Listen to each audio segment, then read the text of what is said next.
많은 경우에 이 3단계 문제풀이 적용이 안 되면 많이들 좌절하거든요. 왜냐면 그 마음 이해할 수 있어요. 내가 노력을 들였는데 성과가 나지 않으면 좌절할 수 있죠. 하지만 그럴 때도 내가 배운 개념 틀이 나중에 큰 효과를 보일 거라고 믿고 그 개념 틀을 체득해서 몸으로 붙이는 그 인고의 시간이 필요하다는 이야기를 꼭 드리고 싶었습니다.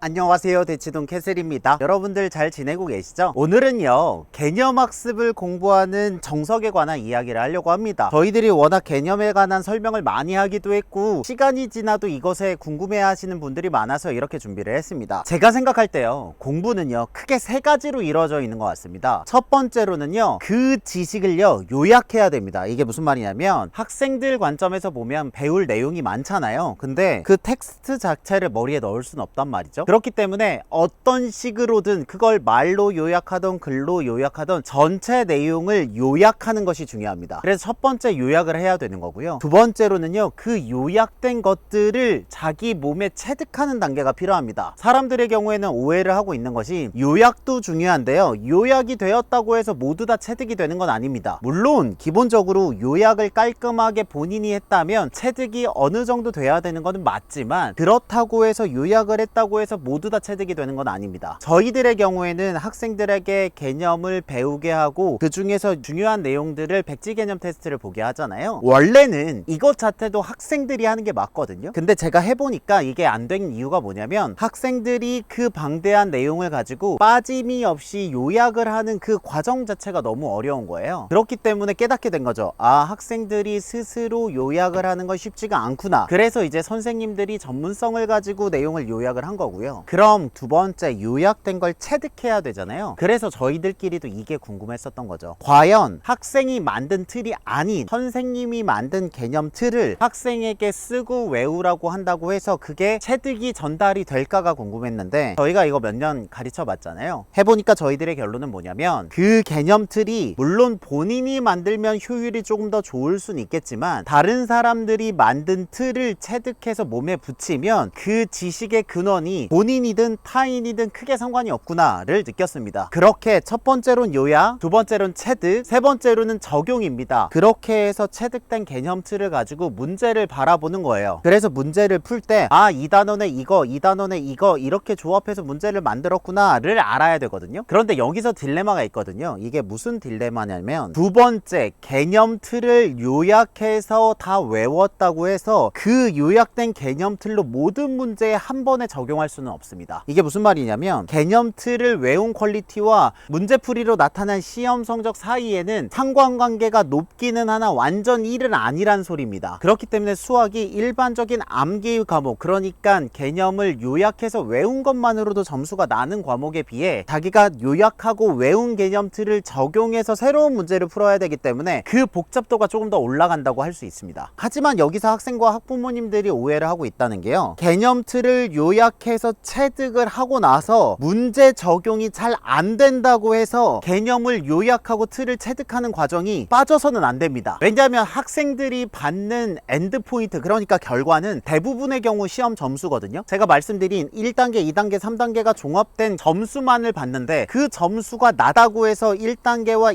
2단계를 안 하면 3단계는 크게 의미가 없을 수 있기 때문입니다.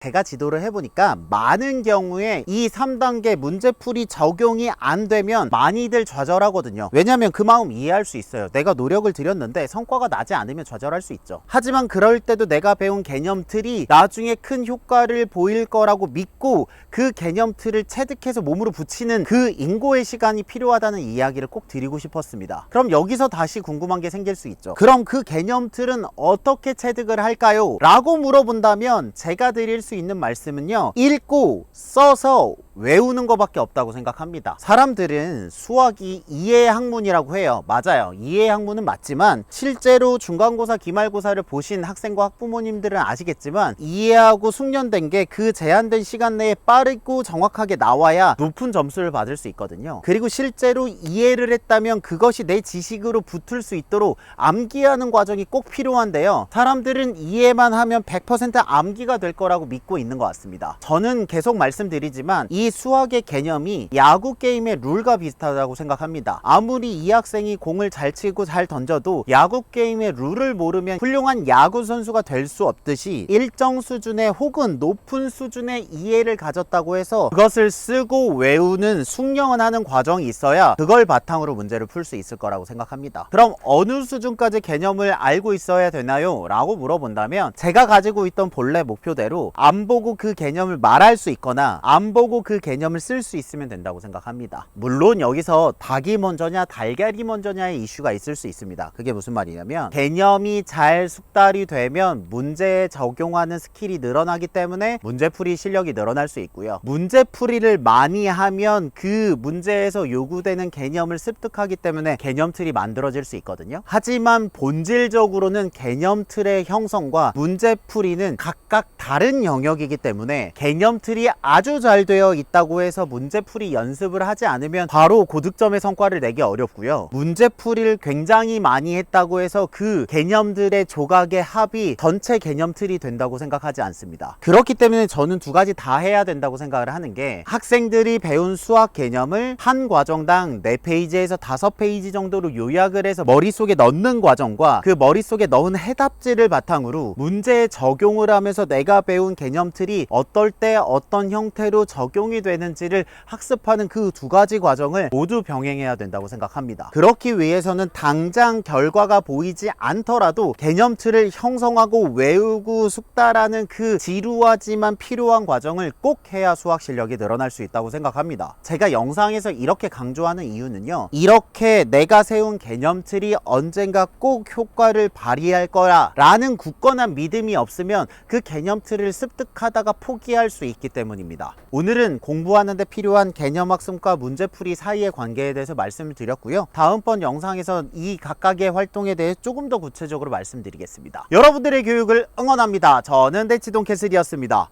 감사합니다.